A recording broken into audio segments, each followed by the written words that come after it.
सुप्रभात छात्रों, आज हम आप लोगों को शास्त्री द्वितीय वर्ष का क्लास लेंगे, जिसमें हम राम नरेश त्रिपाठी रचित पथिक कविता के अगले 8 पंक्तियों की सप्रसंग व्याख्या करेंगे। इससे पहले 16 पंक्तियों का हम व्याख्या कर चुके हैं।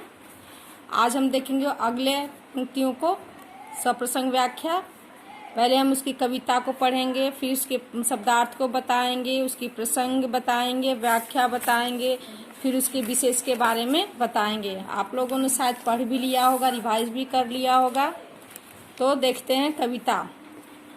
जब गंभीरतम अर्धनिशा में जग को ढक लेता है, अंतरिक्ष की छत पर तारों को छिटका देता है, सस्मित वदन जगत का स्वामी मृदु गति से आता है, तट पर खड़ा गगन गंगा के मधुर गीत गाता है, उसमें ही विमुग्ध हो नभ में चंद्र विहंस देता है, वृक्ष विविध पत्तों पुष्पों से तन को सज लेता है, पक्षी हर्ष संभाल न सकते मुग्ध चहक उठते हैं, फूल सांस लेकर सुख की सानंद महक उठते हैं।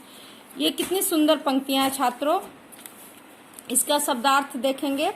पहला है गंभीर। गंभीर का अर्थ होता है गहरा। तम का अर्थ होता है अंधेरा। अर्धनिशा का अर्थ होता है आधी रात्रि। जग का अर्थ होता है संसार। अंतरिक्ष का अर्थ होता है धरती की सीमा से परे आकाश अर्थात आकाश। सस्मित का अर्थ होता है मुस्कुराता हुआ। वदन का अर्थ होता है मुख। जगत का अर्थ होता है संसार। मृदु का अर्थ होता है कोमल। गगन का अर्थ होता है आकाश। विमुग्ध का अर्थ होता है प्रसन्न होना।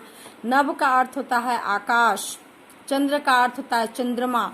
विहंस का अर्थ होता है हंसना। विविध का अर्थ होता है विभिन्न प्रकार से। सानंद का अर्थ होता है आनंद सहित, यानी खुश होना। हर्ष। मुग्ध का अर्थ होता है प्रसन्न, और हर्ष का अर्थ भी होता है खुशी। छात्रों, आज हम प्रसंग देखेंगे कि इसमें कवि क्या कहना चाहते हैं। प्रसंग में प्रस्तुत काव्यांश पाठ्य पुस्तक पथिक खंड काव्य में संकलित है।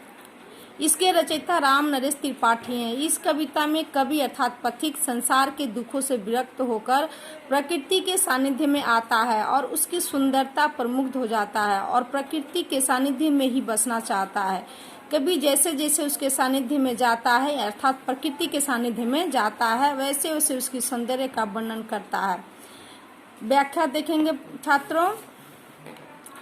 इन पंक्तियों में पथिक बताता है कि जब अंधेरा इस संसार को आधी रात्रि में ढक लेता है तो आकाश की छत पर तारे बिखेर देता है, अर्थात आकाश में तारे चमकने लगते हैं। उस समय इस संसार का स्वामी ईश्वर मुस्कुराते हुए धीमी गति से आता है और समुद्र के तट पर खड़ा होकर आकाश गंगा के मनमोहक गीत को गाता है। संसार के स्वामी इस कार्य पर मुग्ध होकर आकाश में चंद्रमा भी संसार के इस स्वामी के इस कार्य पर मुग्ध होकर आकाश के स्वामी भी आकाश में चंद्रमा भी हंसने लगता है। उस समय प्रकृति भी प्रेम से मुग्ध होकर हो जाती है और सारे पेड़ पौधे विभिन्न प्रकार के पत्तों और पुष्पों से अपने वृक्ष रूपी शरीर को ढक लेते हैं।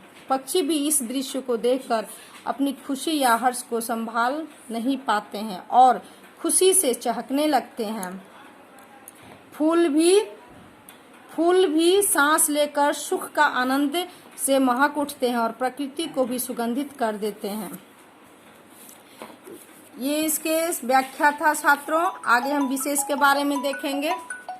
विशेष है कवि ने प्रकृति का मनमोहक चित्रण प्रस्तुत किया है। दूसरा, प्रकृति का मानवीकरण किया गया है। कवि की कल्पना अद्भुत है, अनुप्रास अलंकार है और मुक्त छंद। छात्रों, इससे अगले पंक्तियों का अगले क्लास में हम व्याख्या करेंगे। धन्यवाद।